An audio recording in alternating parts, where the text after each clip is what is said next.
నిజంగా చాలా అద్భుతాలు చేసే దేవుడు మన దేవుడు. మనం నిజంగా క్రీస్తుకు దాసులమైతే మనము దేవునికి వ్యతిరేకమైన పని ఒక్కటి కూడా మనం చేయం. గుర్తుంచుకోండి, దేవునికి దాసులు కాకపోతేనే దేవునికి విరోధమైన పనులు మనం చేస్తాం.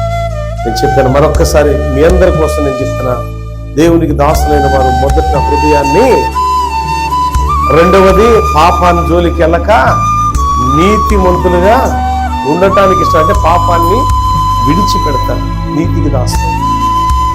మూడవది ఆయన సేవిస్తారు. నాలుగవది ఆయన సేవిస్తున్నారు కాబట్టి ఆయన మీ నుదుటి పైన ఆయన నామం రాయబడి ఉంటుంది. ఐదవది ఆయన ముఖ దర్శనాన్ని మీరు చూస్తారు. ఇంటికి వెళ్ళిన తర్వాత కీర్తనల గ్రంథం 15వ అధ్యాయం స్పష్టంగా చదువుకోండి. దాంట్లో ఏముంటుందంటే